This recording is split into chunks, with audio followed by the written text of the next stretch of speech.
on the just-released New York Thrash, a compilation of 22 songs by New York's best hardcore bands.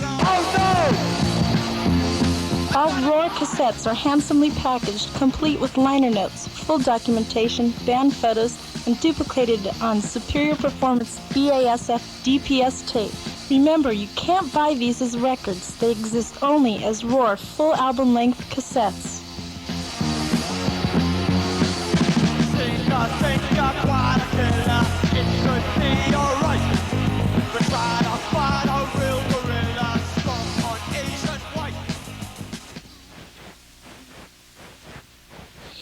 Okay, we're back, and we have Super Heroines in the studio. Thanks for joining us. We want to talk with Eva. Eva, she seems a bit shy. Sandra Ross and Delmar Richardson, who is the sole male member of the band. Eva and Sandra used to be the Speed Queens, based out of Long Beach. Is that true, based out of Long Beach, or was it pretty much South Bay? No, Long Beach. We moved out here. Where did you guys come from? LA. Why did Los Angeles? No, Las Vegas. Why did you decide to come to Long Beach? Because we found an apartment so we can practice it. So essentially, it had nothing to do with the music business at all, right? We just found a cheap place to practice. Yeah, it did have to do with music. Well, Sandra met him at her work. Yeah, she met me at her work. She met me at her work. He hit me up and asked me how the Adam and the Ants album was. I did not. You tried to push that on me. You wanted me to listen to Adam and the Ants.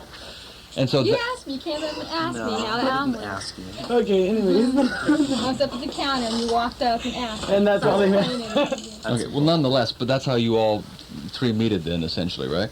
You met at a record store and you decided that you'd get together and do the album, or what? Well, we needed a drummer, and we were just playing with each other, me and Eva, for a couple months, and we just needed a drummer. How did you get in contact with the folks at Bemis Brain Records?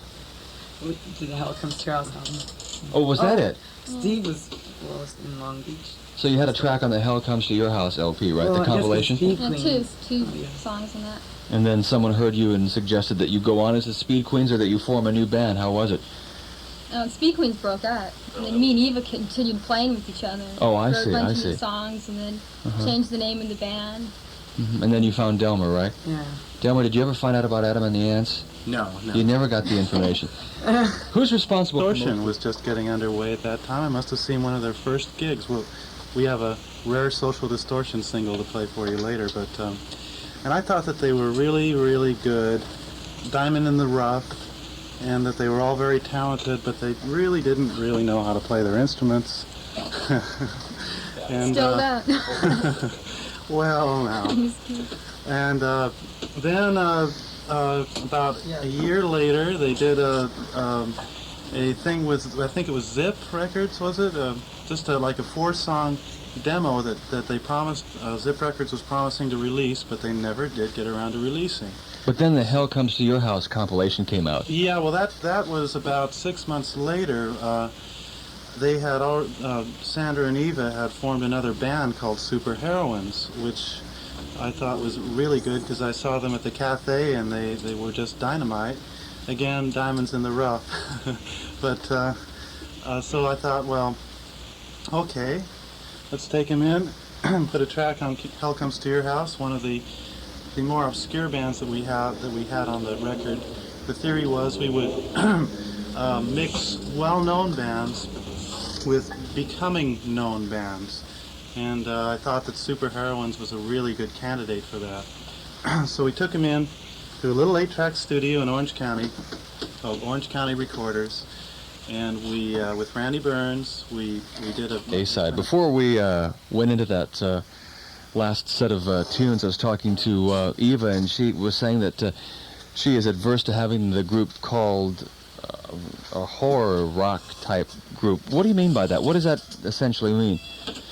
Like the, 45 Grave and Christian Death. yeah, those kind of people. Negative bands, or with negative music. Well, how would you characterize what you do then, if indeed it is not that? It'll probably change pretty soon.